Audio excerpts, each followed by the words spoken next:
So that is kind of a Back to the Future thing. By the time this drops, Right, it'll be 2 days ago. It'll be an alternate timeline at that point. We are now. Right. As we come back. This is the future. So as of this showing, 2 days ago, will have announced 3-4 hours from now. I just got brain dead. Yeah. Christopher Lloyd will be joining us. Woo! At the Woo! Expo. Great Scott! Eat, Sleep, Nerd exclusive right there. That's right. That's right. You won't know You until heard it later. first, but last. Yeah, it Here. was exclusive 2 days ago. Yeah. Yeah. Right. It's only exclusive to us. You didn't get to Right. That's right. Right.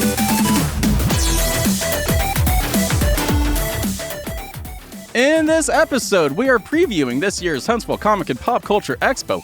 But more importantly, we're going to get to the bottom of how the Huntsville Comic and Pop Culture Expo was born over a decade ago. And we're going to get into what it takes to actually put this expo on year to year. And what is it like to work and book these special celebrity guests. We're going to learn all this by interrogating the host of the show every year, the man, the myth, the legend himself, Jeremy Long. Meow. Meow, meow, meow, meow, meow, meow. In comic book mythology, an origin story is an account that reveals how a character gained their powers and the circumstances under which they became a protagonist or antagonist. In nerd culture, every person has an origin story that set them down the path of being a lifelong nerd. These are their stories.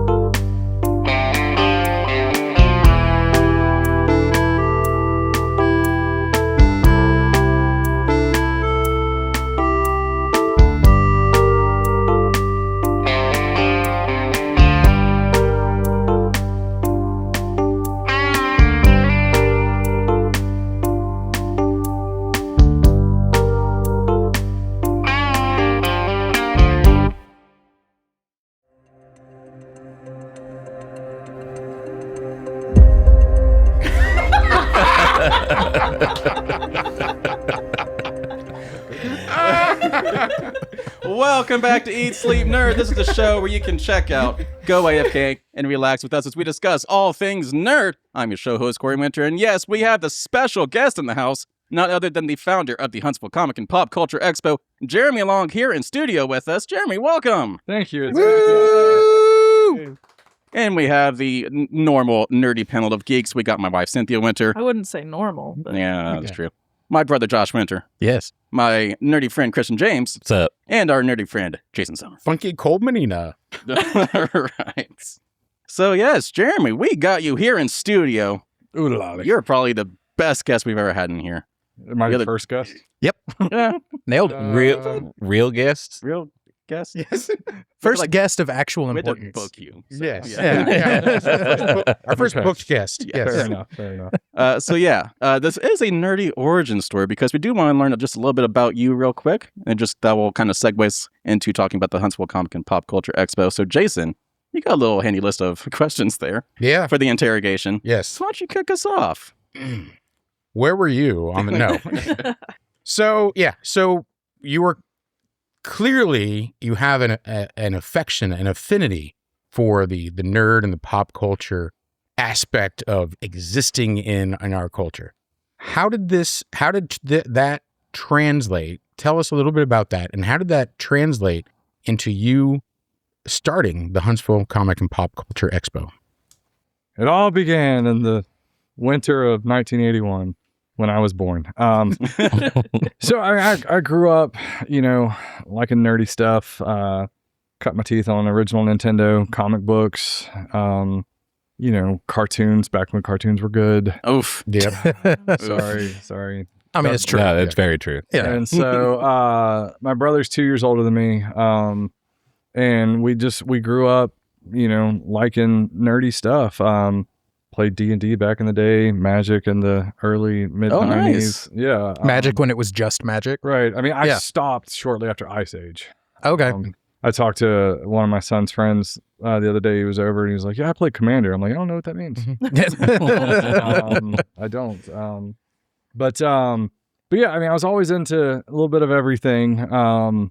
And back in my day, you had to lock the door and let no one know that you were playing Magic in your dorm Sure. room. Mhm.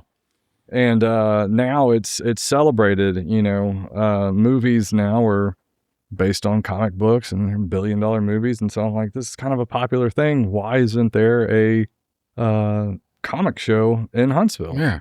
Well, Yeah. if I can interrupt, I understand do. what Corey was saying. I jumped the gun on that part. No, So let's get he made it work. Well, okay. Yeah. All right. So, well, I mean, let's go. Yeah, let's go back a little bit more to your origins. Let's talk about which one of the superheroes, whether it be a comic book or a movie or something even like from some other aspect of culture. Which one was the one that resonated with you the most? So what really got me was back in the late 80s or early 90s, the John Wesley Shipp Flash show on CBS. Yeah. Okay, that was for the first time, like, I mean, there was the Captain America movie back in the 1990? Red Brown. Oh my God. With the was- Italian yeah. Red Skull. Yes. That was a movie. Yes. Yes. There was also the Dolph Lundgren Punisher movie. It had its moments. Well forgotten. Yeah. So I mean, there was stuff to Yeah. see, but it was never really good. But the Flash show was very fun. And that really got me interested. In fact, I became a huge Flash fan, and my brother was a huge, and still is a huge, Green Lantern fan. And so we grew up on those. Now, on the other side of the coin, I was always a big Captain America and Spider-Man fan. And I'm not one like you have to love one or the other. Like, Right. you can love Star Wars and Star Trek at the same time. It's Amen. Can you? No, Yes. I'm kidding. You can like one more than the other, but it's Our not comment like, section would disagree. Well, Yeah. comment below. Right. Tell me I'm wrong. They will. They will. Yeah. I'll read every single one of them and respond to you. But yeah, so I really like the Flash show, and along with the X-Men cartoon, the Spider-Man and Batman animated series cartoons. Yes. Yes. I mean, the early 90s was just like a treasure trove of Yeah. nerdery goodness. Absolutely. And I'm breaking everything. It's fine. Just a nerd.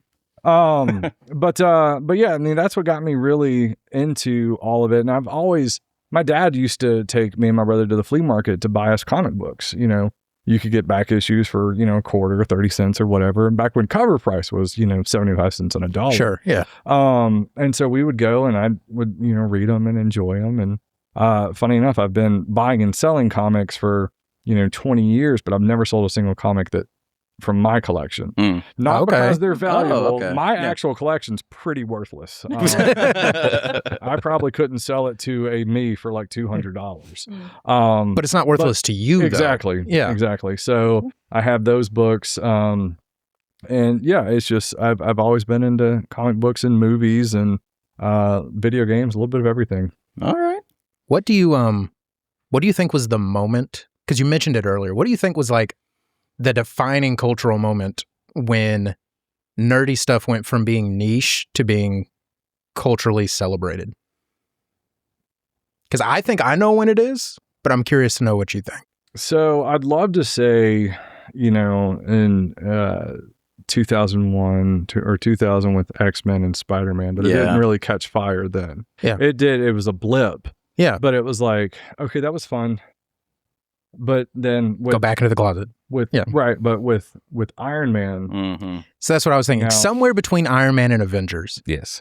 I think with Iron Man having a post-credit to introduce the next movie, and then that movie post-credit introducing the next movie, it gave you something to look forward to. Like it became a comic book series Mm-hmm. where you knew the next issue was coming out. It may not come out for 6 or 8, 9 months, but it was something.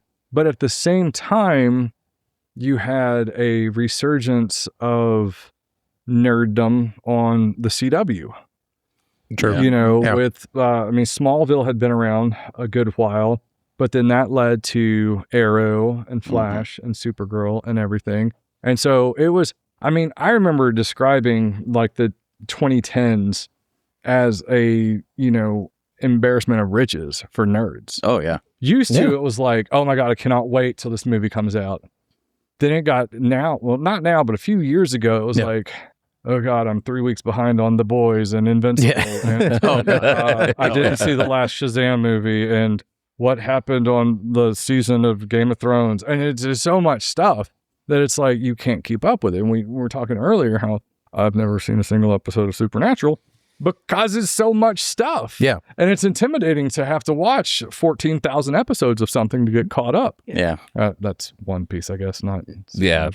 Yeah. But There's a lot of Supernatural too. There is, exactly. I'm not far off. But No. but I mean, it's great that there is so much stuff. I mean, I haven't seen Daredevil Born Again season 2 yet. Yeah, I haven't either. The first Same. few episodes. That was good. And we're coming up on The Boys and Invincible and Yeah. the Mandalorian and Grogu movie and Darth Maul's show and and this summer and this year is huge for nerd movies. So yeah. Well, I think you've proven yourself nerd. Thank you. So I think we can segue into talk about the expo. So I think all of us here have wondered this. Is running the expo your full-time job? It is not. How is it not? It feels like it should be. Right? Yeah. No. It should be. My real job is missile defense. Oh dear. Well, they go hand in hand. We are in Huntsville, so. Yeah, there's I know. it's a lot of And, synergy well, there. Every Yeah. time I'm out of town, if I'm like getting gas, I'm like, oh, we're missile defense, because you want to tell anybody. Because here, nobody cares. Yeah. Nobody sure. cares. Yeah. Yeah. In fact, 3 years ago, we went out to LA for spring break, and a good friend of mine who's an agent, we realized we kind of switch roles. There, nobody cares when you see the Hollywood sign. Sure. Here, nobody Yeah. cares when you pass the rocket. Uh-huh. Yeah. Right. Sure. There, nobody cares you're an agent. Here, nobody cares you're an engineer or missile defense or Right. something. And so when we're away from our hometowns, everyone thinks it's the coolest thing. Yeah. I was doing a show in Memphis one time. I was wearing a NASA shirt, and a customer was like, "Where are you from?" And I said, "Huntsville." She goes, NASA shirts make sense." I'm like, "No, my wife bought it from me at Target." Like, Yes. we're not all NASA. I do missiles. Are we though? No. Yeah. All right. So let's go ahead and talk about this year's expo. Obviously, the reason you're here to talk about this year's expo. What are you looking forward to this year? What are the big highlights from your perspective? It being over? No. Oh, wow. No. That's it. Cut it. Shut it down. No, I thoroughly enjoy the expo, but I'll say two of my favorite things are seeing people's reactions with the guests, with the special guests. Mhm. I've seen children tear up. I've seen grown adults tear up, from meeting people. And it's just, it's wonderful that they can have that experience. And then the other aspect is a few days after, I kind of half joke about when it's over, because a few days after the show, we go out to Kids to Love and we write them a check. Yeah. That's cool. That Yeah. we, from partially ticket sales, partially silent auction, and just to be able to give back to the community. And Kids to Love does such a great thing that it's a welcome thing to just go and say, "Hey, here's a check for $20,000 just for existing," which is crazy. Yeah. I mean, we were Yeah. able to give away that kind of money. But they do such a good thing. So those are two of my favorite things. And honestly, just everyone's having fun. From the vendors to the special guests to patrons, everyone enjoys it. Now it is pure chaos. You know the duck analogy. Ducks look peaceful, but they're Under the water. Yeah. little lives. Yeah. It's like 14 ducks times infinity underneath. So it is a lot of chaos, but it's adjusting on the fly, rolling with the punches and making things happen. And I've got my mentality for when people have a problem is one of two things. I can either fix the problem, and I do, or I can't fix the problem, and so I don't care. I love say that. that, and it Yeah. No, seems, I get seems that. harsh. No, but No. As someone who's worked in management, that's exactly what the attitude is. well, it's like when that's- someone's like, "Hey, it's raining outside." I'm like, "Oh God." Okay. Cool. yeah, Yeah. like, I got to walk to my hotel. I'm so sorry. Let me call God and tell him to shut that off. yeah. But yeah, it's stuff like that. Every year, and this year will be no different. We always have bad weather the day before when people are flying in. Not here necessarily, but Sure. in like a hub city like Dallas or Charlotte. And so it was 2 years ago. We had 26 flights canceled or changed the day before the show. Oh my God. We lost one guest for the weekend. Still haven't found them. And then like 2 other guests, they couldn't make it until Friday afternoon, so they had to cancel Friday. But we only lost 1 guest because of it, but 26 flights canceled, and that much success. And so again, when we can fix problems, we do. When there's not a flight coming in, we can't fix that problem. And so, I mean, have you tried? Yeah. If you sent a plane, come on. I mean, it wasn't done getting a car wash or a plane wash, I guess. But yeah, so it's just rolling with the punches and making things happen. But seeing the excitement in people's eyes. I mean, I tell you, one of the coolest scenes is Saturday morning at 10 o'clock when we open the door, because there's like 2,000 to 3,000 people waiting to get in, and they just shotgun in. I mean, this is after hundreds of VIPs have already gotten in. Sure. I get to the VBC every day at 6 a.m. Last year there was someone waiting already. Wow. Yeah. I'm like, what are you doing? Waiting. What are you doing? And they were sitting on the floor. I'm like, at least bring a camping chair or something. It's the floor. Anyways. But yeah, it's just all the excitement of the positivity from it. It's so fun to see something turn into what it has here in Huntsville. Yeah. It's just insane. So I'm sure one of the biggest draws for the shows are the special guests. So who are the big special guests this year they're looking forward to? So, honestly, the big one I'm looking forward to the most this year is Zachary Levi. Yeah. I enjoy all of his movies. On spring break, we went to Disney, and on the way down there, I watched Sarah Zoyle, his latest movie. It's very good. And seems like a super nice guy. And we're working with his nonprofit Nerd HQ to raise money. They help supply or support mental health. And so we're working with them. So it's just another aspect of charity we're doing. That's really cool. I got to meet Wil Wheaton. Wil Wheaton? Wil Wheaton. Yes. At Pensacon. He came by my booth and I talked to him for a little bit. He was excited about coming. Excited to talk to him some more. But Ron Perlman, loved him in Beauty and the Beast. Yes. Yeah, there's the series. That's definitely where he peaked. Yes. That he's known for anything else is insane. I don't know. The prosthetics and as Beast was just magical. And yet you could still tell it was him. Exactly. Yeah. And Amy Jo, she was here a couple years ago. Yeah. Her line was massive a couple years ago. It was, and she is so sweet. Oh my gosh. I'm gonna tell my favorite Amy Jo story. So she's in Canada, so crossing the border with thousands of monies is kind of an issue. And so I said, hey, do you want me to write you a check? And then you can just give me that cash. She says, oh my God, would you? I said, yes. So we go to count it. We're putting it through a money counter. And I didn't want to do it too hard. I don't know what this microphone can handle. Anyways, money counter noise. Anyway, so it's like, all right, 3520s. I'm like, okay, $700. And then she tells me, 4220s. Okay, 840.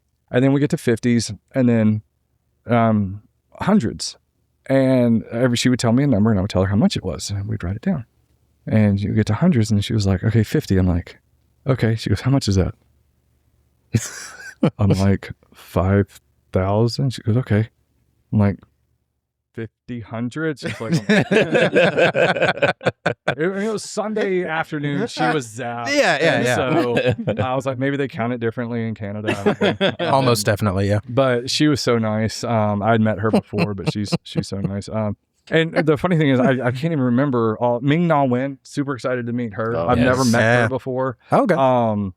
I met some of the people from Has-Been down in New Orleans 2 months ago. I talked to Christian Borley and Joel Perez, and they were super nice. I'm looking forward to meeting the rest of them. Sure.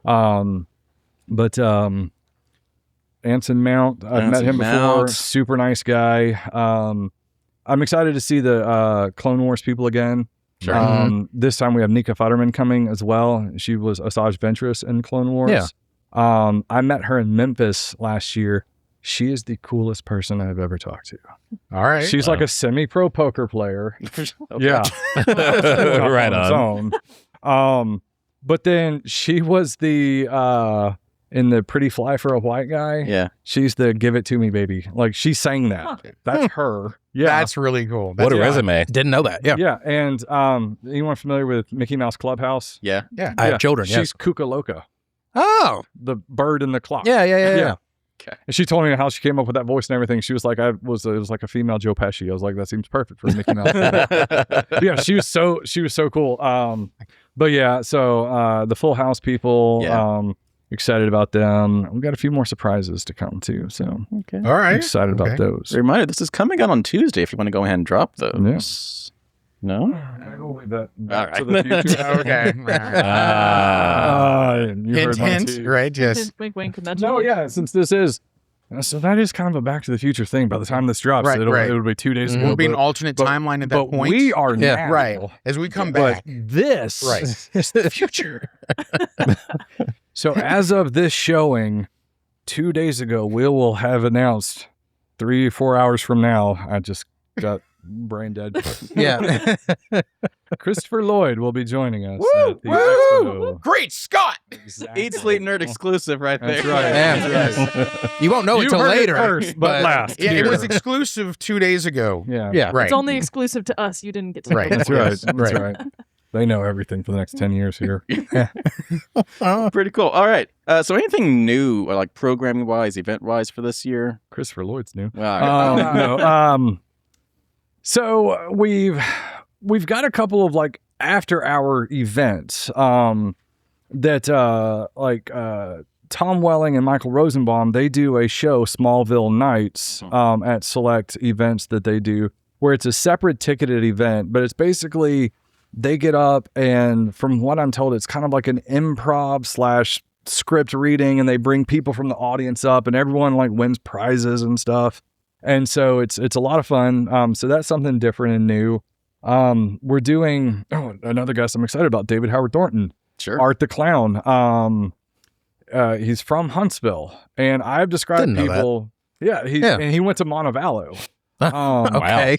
And his character's a man of few words. No words. But we did an exclusive cover with Mark Spears, who is arguably the hottest name in comics right now, who is also from Huntsville. He lives 10 minutes from me. And ran into him at Superman. But we did an exclusive Art the Clown cover for a comic book. And so we're doing a joint signing just for that book with them after hours on That's Saturday. cool. Fun. Because those are going to be two of the longest lines all weekend. And so if someone wants that book double signed, they don't have to wait in 2 stupid long lines. They can wait in just 1 stupid long line. And it's a one-stop catch-all kind of thing. But yeah, so extra programming like that. I believe we're doing more in the gaming room this year. That, yeah. The gaming schedule should come out soon. I want to say we're doing a LARPing event Okay. Friday night. I don't. There's so much stuff. Kerry Jordan is the guy that does all of our gaming, and he coordinates it all. And he has grown our gaming aspect so much. Used to, it was half of a 3,000 square foot ballroom, and now it's a 9,000 square foot full hall. Yeah. And he fills it up. That's cool. So it's, we've grown that aspect a lot. Next year in 27, we add the Saturn Ballroom. Used to be North Hall, so we'll have another like 40,000 plus square feet. Wow. Yeah. Outstanding. So, yeah. Eat Sleep Nerd exclusive.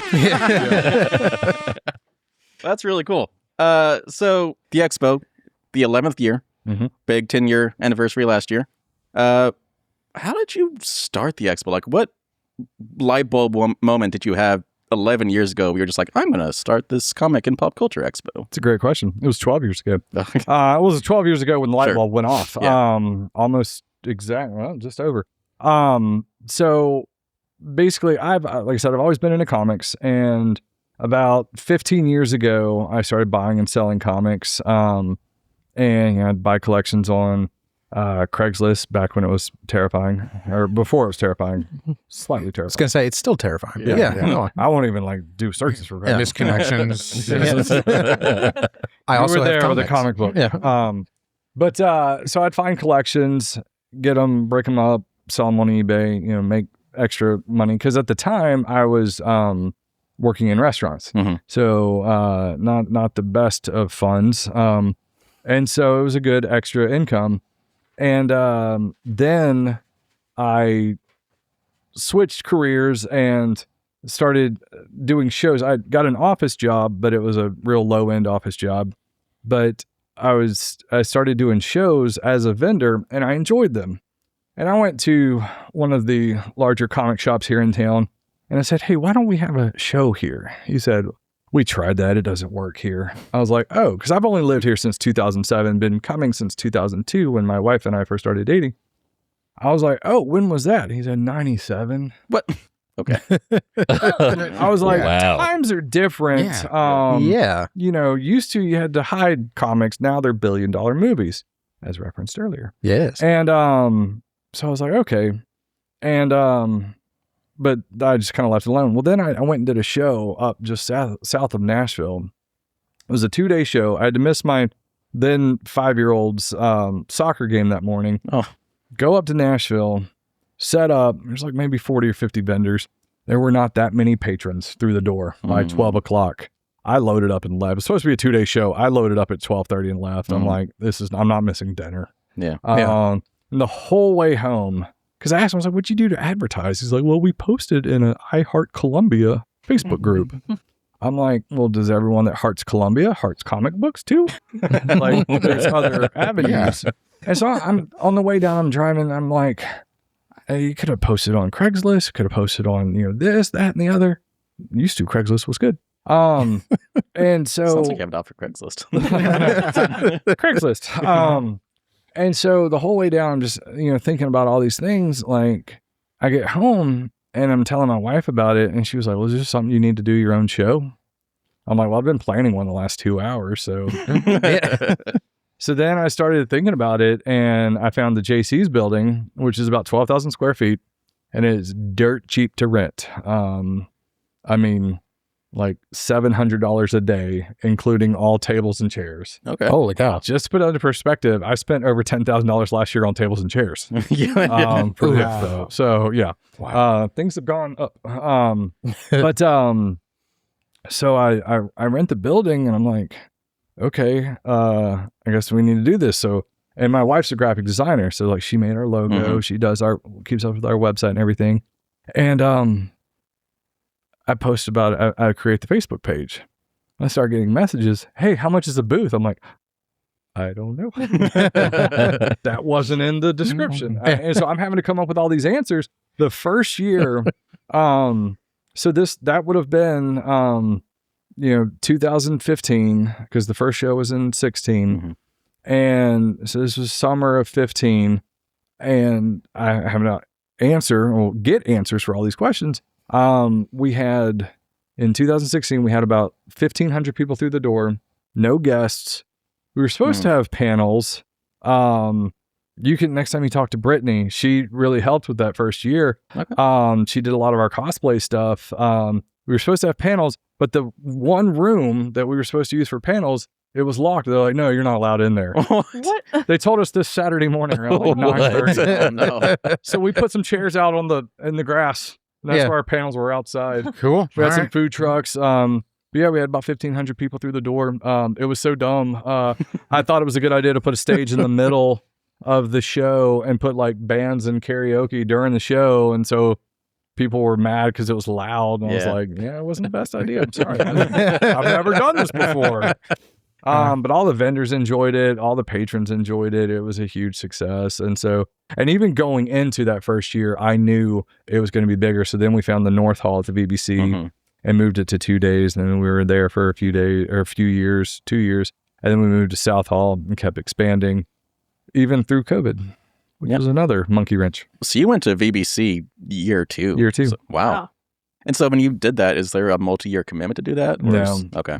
It's a year to year, but I have dates through 2035. Wow. Jesus. Nice. All right. So, I was one more on that, because you never want to lose space. Sure. I have all of South Hall, all of East Hall. Like we broke the news earlier, I have all of what used to be North Hall, Saturn Ballroom. So you don't want to not have that much space the next year. So I have to book it so far in advance as to not lose anything. So wow. That's 10 years in advance. Yeah. That's insane. So you started this in 2015, very small, 1,500, you said, came in through the doors. And now you're talking about booking out in 2030s. At what point did you consider the expo a success? What did you feel like? When did you feel like we got this? It was probably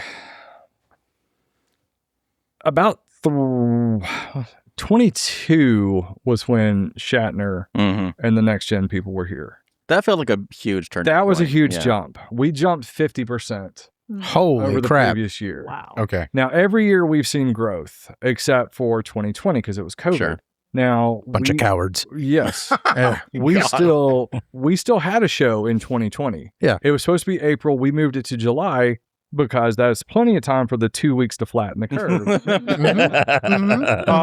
Yeah. So, but we still had a Balls. show in July where everything else was still canceling. But we had our aisles were 15 feet wide. We required masks. We had hand sanitizing stations all over. We didn't do any kind of after hours programming. We had our panel room. It was so funny because we'd have like groups of 4 chairs and then groups of 2 chairs and then single chairs, and everything was 6 feet apart. Sure. So it looked like we just ran out of chairs. Just make it look full. I don't know.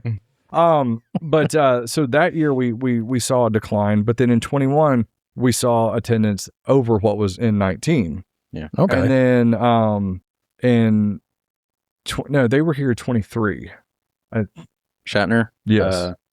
I think it was 23. Yeah, that feels right. It was- Yeah. Yeah, because so just for the exacts, so in 21 we had 9,000 people, 22 we had 12,000 people, in 23 we had 18,000 people. Wow. So we jumped up 50% Jeez. in 1 year. Yeah, and I was like, holy crap. We had a line out the door, down the stairs to Monroe, all the way down to Clinton. Yeah. So our line was like 2 blocks long to get in. And so I went up front. I was like, what can I do to help? And they were like, leave. I was like, I just want to help. They're like, we're going as fast as we can. It's just your fault. I'm like, I'm sorry. You know, with that, like you're talking about all these things you had to do, had to figure out, like operationally from the first show till now, like how much time did you spend figuring that stuff out to make it Still work? figured it out. Still trying. No, I mean, we've added a lot more bodies. Used to, I was over everything. And when we started doing guests in year 2, I picked everybody up from the airport. I picked everybody up from the airport year 2, 3, and 4 because I didn't want to put that on anybody else. But then in year 5 and 6 and beyond, we got so many that it's like there would be someone come in and like 35 minutes later, the next person will come in. Well, I can't get back and forth in time. So I had to, get people to help me. Now we have a whole transportation team. We've got leads and co-leads under departments. That's cool. And so the more that we've been able to do this, we identify people that we can trust, because the one thing I said I would never release is anything money related. And to an extent, I still, do all the bookings, all the flights and hotels and all that stuff, anything money related like that. But all the money handling up at the front, I'm never there. I've got people that I trust now that I can put in those positions to handle it and oversee it. And then they vet people as well. And so, I mean, we've got probably about 20 to 25 leads and co-leads. Wow. And then, between 150 and 200 volunteers. And they're not the same every year. Some people can't do it year over year. Right. But I mean, there's some, that come on year 1 and you would think they're an old vet with it, just the way they can handle everything and just be there for you. So Yeah. That's awesome. Why expo and not convention? So it was, I don't know if you remember, about 15 years ago, there was the whole lawsuit between about Comic-Con. And so I didn't want any aspect of that. That's fair. Okay. Just stay out of it. Yeah.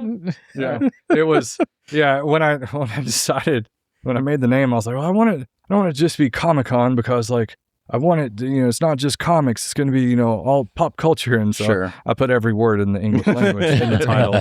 And when people are like, sometimes I'll see people at a show and they'll do like a promo video for me and I'll if I'm not wearing like an Expo shirt or something, I'll hold up like the title. Like, yeah, I'll be at the Huntsville Comic and Pop Culture Expo, April 17th through 19th. We definitely had an entire intro like that on an episode last year. I mean, it's.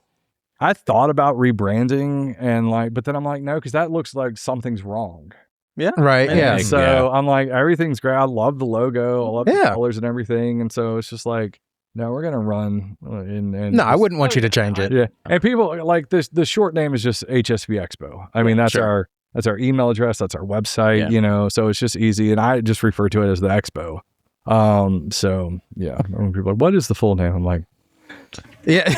I took a deep breath first. I think it was last year we were recording an episode, and Jason was doing the intro for us, and he could not get the name out without fumbling it. It was fun, but we got it.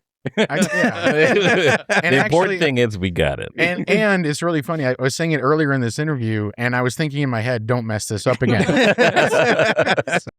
Little piece of trivia for this is that this is the 10-year anniversary. This is, of the Huntsville Comic and Pop Expo. Yes. The title was in there somewhere. I was the words. I was reading it and still said it wrong. He was weeding it. Huntsville Pop Comic Culture. So yeah. Don't you squeal at me. So anyway.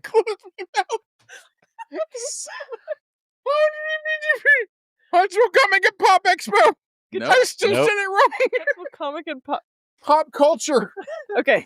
Expo. Huntsville. Huntsville Set it out. Comic and Pop and Pop Culture Expo. Good job, Jason. Good job.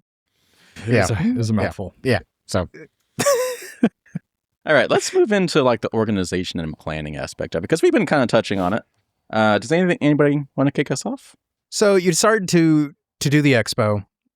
You said your first year you didn't really have guests. Mhm. When you decided that it was time, how do you even start doing that? Yeah, that's a great Like, question. I wouldn't even know what to do. So I went to other shows. You know, I didn't know what I was doing. And so I'm like, there's this little thing in Atlanta called Dragon Con. Never heard of it. You know, What? I think they're going to hit it someday. So I was Fingers like, you know, crossed. I'll go over there and check it out. Now, to back up, my sister at the time was on staff with Dragon Con. She was over their charity aspect. Okay. And so I went over there and worked under her in 16 and 17. And I just, during my downtime, I'd walk around the Walk of Fame and see who had lines. Mm-hmm. Because as we mentioned earlier, there's a lot of fandoms out there. I can't know all of them. Sure. I signed 7 Has-Been Hotel people without ever seeing the show because I had heard from, you know, volunteers and fans and agents like how popular it was. So I just go off their word.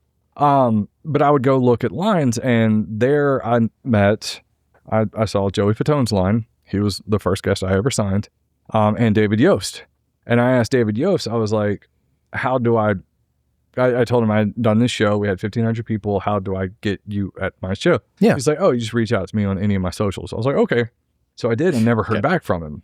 Well, I was gonna say that doesn't feel right, but go on. Yeah.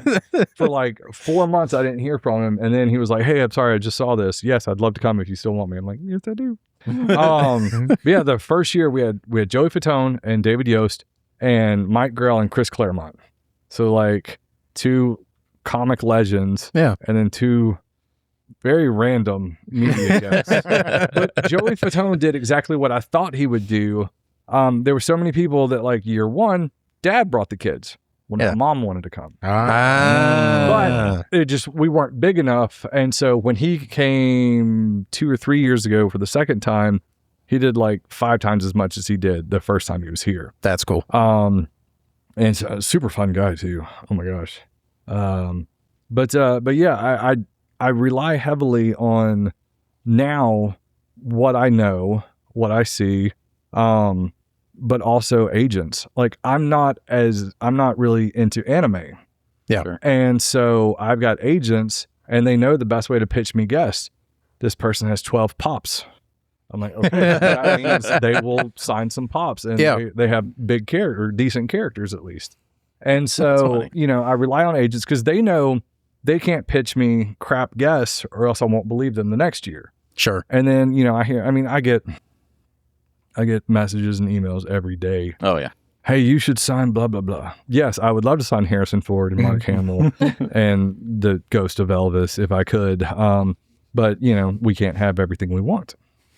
So it's, I try to make it a good variety. Sure. Last year, with it being year 10, we went big and I had about 75 guests. Yeah. And that was kind of overkill. And so it's where all this grays come from. Yeah. And so, but like 50-ish is the sweet spot for us and guest-wise, which is a lot. I mean, you look at like a fan expo and they get, like 30 to 40 guests. Sure. But yeah, it's relying on others and, going with my gut. Yeah. So, okay. How? And what? But So let's just say like this year's expo's over. You gotta plan for next year. Mhm. When does that start? 6 months ago. So that's kind of what I figured. Yeah. There'd have to be an overlap a little bit. Yeah. Sure. I mean, one could say, years and years in advance with booking the venue. But the tricky thing is, I mentioned we have 7 people from Hasbin Hotel coming. I waited to book them because I know Hasbin's not an anime, but I kind of put it in the same camp as animes. They get popular and then they don't. Mhm. Sure.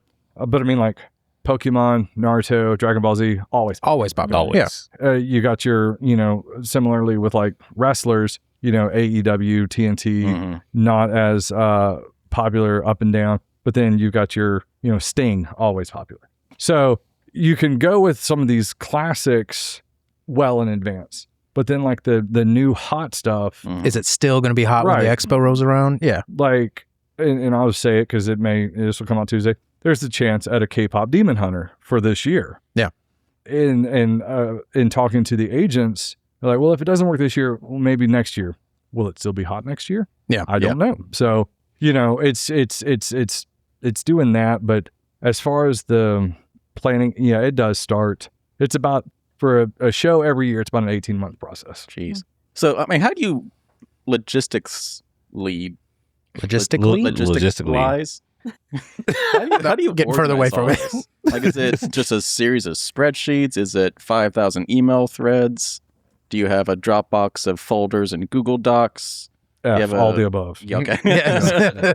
I mean, I've got notes all over my desk. I've got a Google Doc with like the layout and everything for the vendors, because that's a whole nother aspect. Yeah. Getting vendors and making the map and everything, and then getting the guests and everything. Where I've sent an offer, I'm waiting for a contract. I've sent a contract, I'm waiting for it to get signed and come back. I've got the contract, I haven't announced them yet, because we do a lot of the guest getting. Mhm.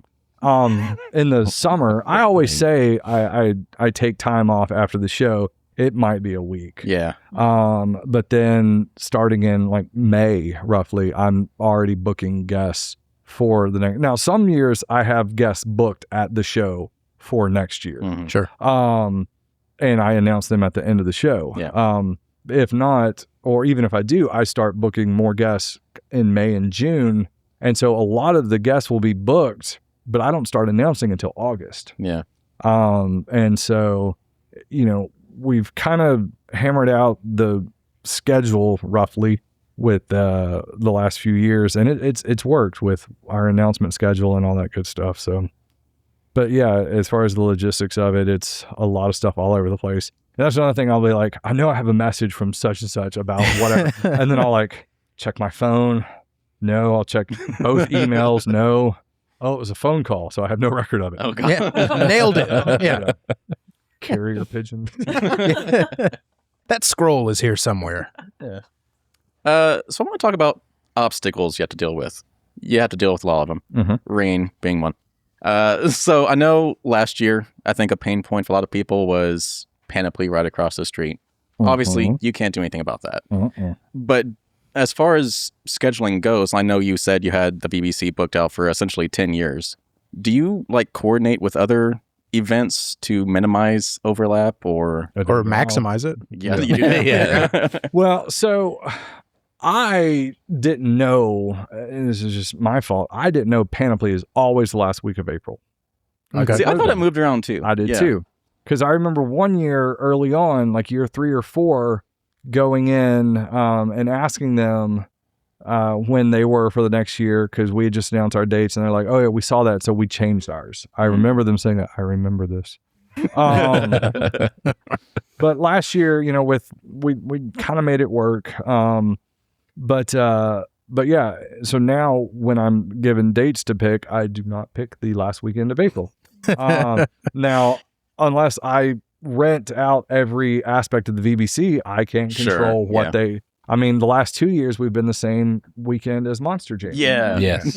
We've been the same That's been awesome. weekend as last year it was Peter Pan, a Broadway Theater League show. And I feel bad for those because our people get there early, Yeah. you know? So now with the Broadway Theater League and Huntsville Symphony, they reserve X amount of spots down in the South Hall parking garage for their season ticket holders. So that kind of screws us because we get there 7 a.m. and half of it's roped off. Yeah. And I'm like, we're all leaving before 6. Like, we'll be gone, I promise. But yeah, I mean, I've had like this year we're the same weekend as there's a Buffalo festival there in Big Spring Park. What? Like a Wings Festival? Yeah. Okay. Oh, okay. I was like, Buffaloes. not Would not be not the surprised. livestock, but The winged buffaloes. Sorry. Yes. Is it weird that my interest in going to that went down after I found out it was the Wings? yes. Yes. Okay. But yeah, so they're the same weekend as us, but it's like, you know, some people might want to go get wings. Cool. Or ride a buffalo. Right. But yeah, as far as planning that, other than Panoply, there's nothing. You know, avoiding dates. Sure. I mean, and people, you know, will say, "Oh, you're the same weekend as this show in, you know, Arizona." I'm like, okay. You're always going to be the same weekend as something. Yeah. It's always gonna, you're right. Yeah. There is. I tell people when planning a show, there is a show. I guarantee you, every weekend, every year, within 100 miles of you, Mm-hmm. in some direction, there is a show, Mhm. and so it's impossible to have the perfect. Now, it might not be. You might have an anime show here and a horror show here. Those don't conflict. But when we're a general, you know, all everything, you know, I've had people say, there's a buddy of mine that lives in New Jersey. He runs Super Jersey Expo, and they just happen to land on the same date as us the last few years. And he's like, one day I'll get down there. I'm like, I want to come to yours too, but I'm not doing it the same weekend or weekend before or after. Yeah. So. I know I've seen a lot of the comments in the Facebook group about where are the wrestlers at WrestleMania. So you can't avoid everything. But Right, exactly. Yeah. And so, I mean, and it's, you know, that I had no control over. I didn't schedule WrestleMania, I yeah. promise. But, you know, on my end, I'm at the mercy of the VBC. Again, I had dates for 10 years out, but when I got dates for 2032 through 35 a couple months ago, I had like 3 options each year. And one of them each year is Easter weekend. I'm like, no. Yeah, Of course not. not. And so it's, you know, because they're the only place to have a decent sized event in this town. Yeah. And so until that changes, I'm at the mercy of whatever they want me to do. Maybe that's your next venture. You got $1 billion I can borrow? So the expo's been, you know, is growing. It's taking up more space. You just talked about the Smallville panel. That's an interesting addition to this year. Do you have any type of new events or special types of guest panels or something that's different that you're not doing now that you see on the horizon? Yeah. So a couple things that I want to do. You know, you see some shows that'll have the very nerdy cars. Okay. You know, whether it's a DeLorean and Impala yes. or Mystery whatever. Machine. Yeah. Yeah. That, I mean, every year I'm contacted by people with them and I'm like, I'm sorry, I just don't have space. Because the other thing is with the BBC, anything that's carpeted, you can't put a car on top of. Mm. So it's very, very restricted to just South Hall. That I would like. People have asked me about doing wrestling in the past, and it just seems Like hosting a wrestling? Yeah. Wow. Okay. No, I want to see Jeremy wrestle. Yeah. Well, put my prison oranges back on. Yeah, you got it. But next year when we add Saturn Ballroom, the cool thing is upstairs there's 14 different salons. So I would love like all kinds of different tracks and panels, like where this room is just like sci-fi authors all day, and like kind of like That would be Dragon Con. cool. So I was gonna ask, Yeah. is there a plan to do more programming with like specific tracks Absolutely. for genres? Okay. Yeah, Okay. I mean now we're limited because we've got the 2 big panel rooms that are taken by all of our special guests because they need the most seats.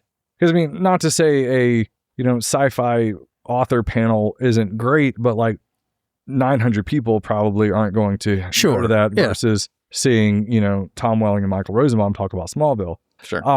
But like these rooms that'll seat like 30 to 40 people, that would be awesome. But right now we have the 2 big panel rooms, and then just last year, since we moved into East Hall, we have a panel room C, which seats about 60 people. So we're able to approve more fan panels, and so I would love more fan interaction with that because it's just extra programming, extra stuff.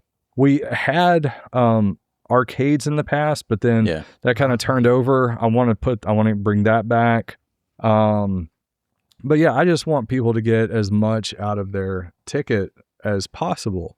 There's talks about adding Mars Music Hall as well next year and doing music into the evening. Fine. That'd be cool. That, yeah. And so, I mean, it just more programming just makes the value of the ticket higher. Not the cost of the ticket, but the value of the ticket. Right. Our ticket prices haven't gone up in years. Yeah. Our costs have gone up a lot over the years, but I want it to be the one thing that I like about the show is it's family friendly. And that's not just content. That's kids 12 and under being free. That's weekend tickets being the least expensive of any typical similar size show. Sure. Yeah. That way a family of 4, can come in and enjoy it and still have money to meet guests, to meet, to meet vendors, to buy stuff from vendors and everything. I just want families to have fun. Sure. What's it like to coordinate all the special guests? I'm sure a lot of it goes through agents and stuff. But as far as like Handling the people? handling them when they're here, I'm assuming you don't make their minute by minute itinerary for them. You just say, hey, you have a photo op here, you have a panel here. Aside from that, show up at your table and do whatever. Like, how are you scheduling them as far as what they're doing at the event? It's basically what you said. They have their photo ops and panels scheduled, and then they're expected to be at their table. Sure. Now, a lot of these people are friends. The guests are friends with each other, and so they're just caught in conversation. And they'll go back to the green room to have lunch, and they're just talking. Well, a line builds up at their table, and these people wait for a good while. Yeah. And so it's like, I'll go to the agent and be like, they've got 30 people in line out there. And so if some people start to walk away, that's money they're losing. Sure. But no, as far as their, all the details, they just kind of do their own thing. I'd try to do like an event on Saturday night with some of the guests. We used to go axe throwing at 8:05. Okay. It was a fun. Yeah. It was a lot of fun. The last year we did it was 24 because Civil Axe closed after that. But we had Rachel Lee Cook was out there.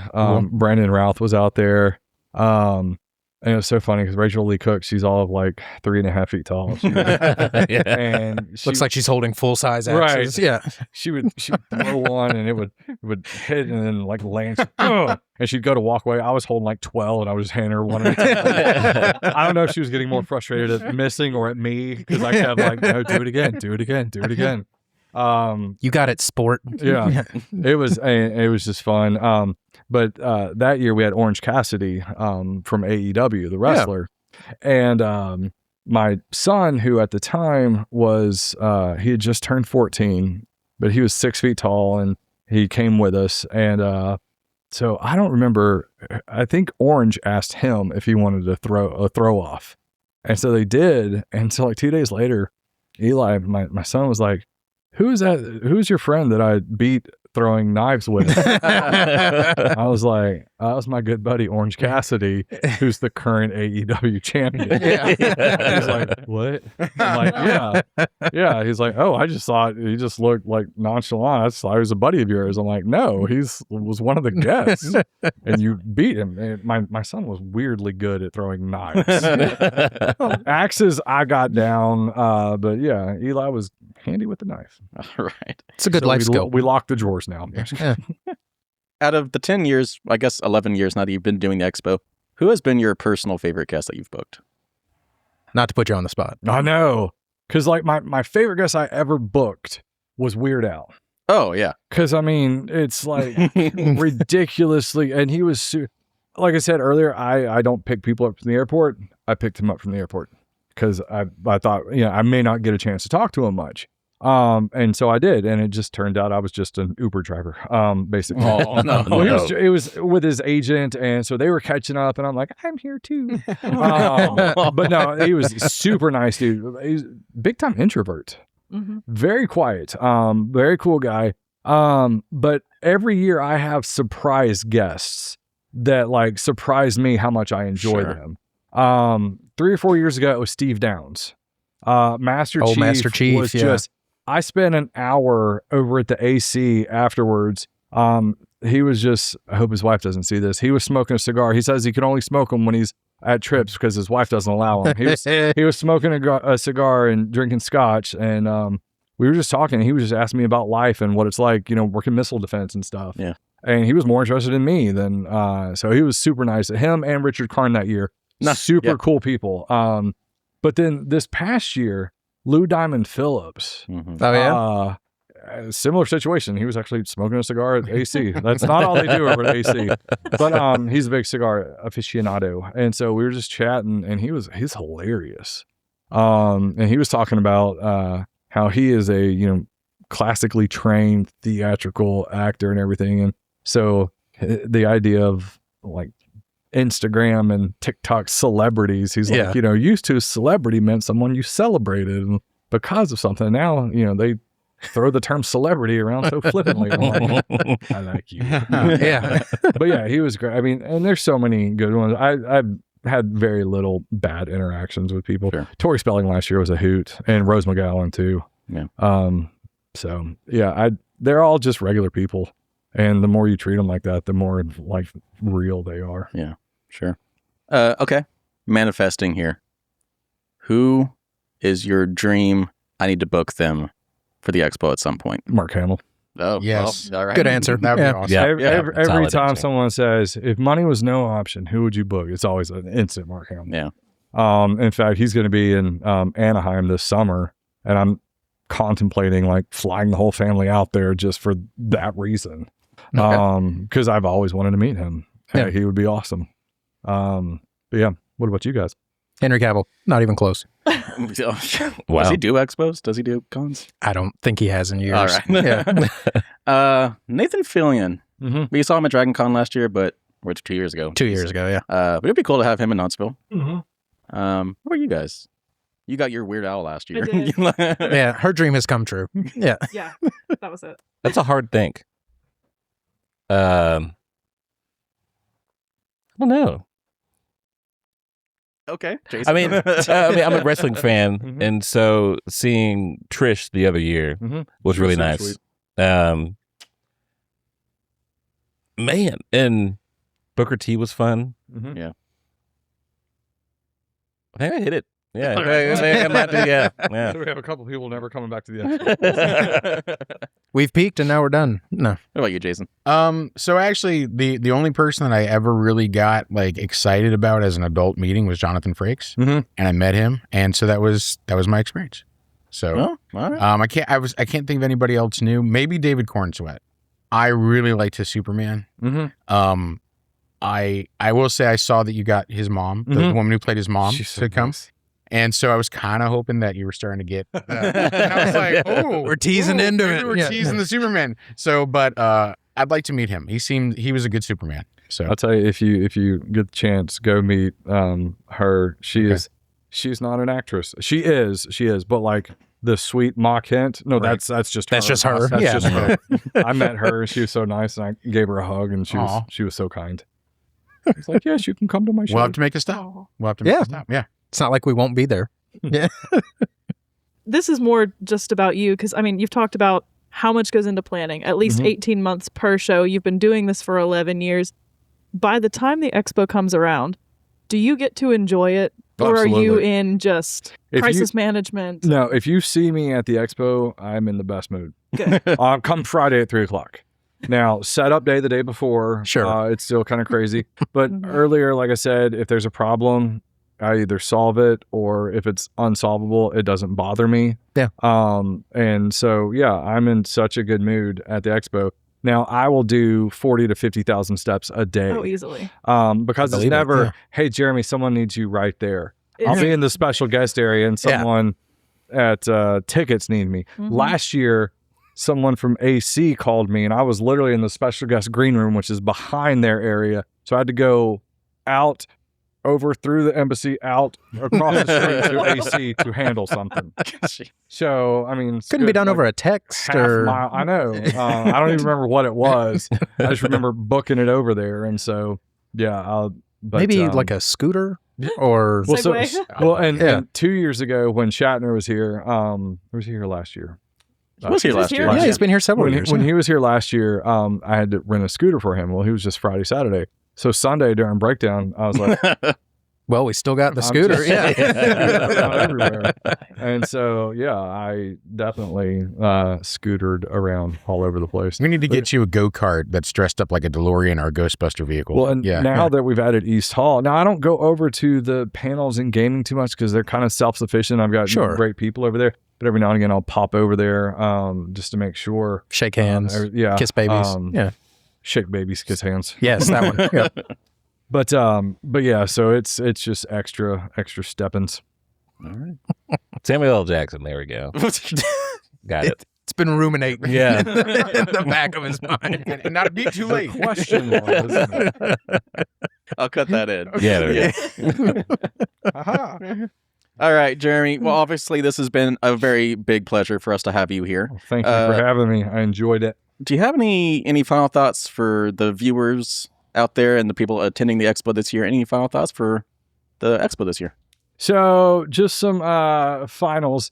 All the information is on our website, hsvexpo.com. You can still get tickets and photo ops and all that good stuff on the website. We have an FAQ page on the website too. So if you have a question, check there before finding a phone number and calling, because that might not get answered.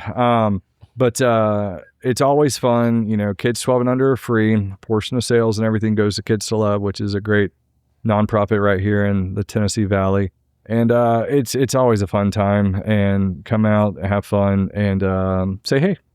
All right, sounds good. Well, if you've made it this far into the episode, please, if you have not already, subscribe to our YouTube channel, youtube.com/@EatSleepNerd. Leave a like in this video. Please don't leave a dislike. That's just mean. Why'd you do that? Leave some comments down below, especially if you're attending the expo this year. Let us know what you're most looking forward to and who you're going to be meeting in the special guest area.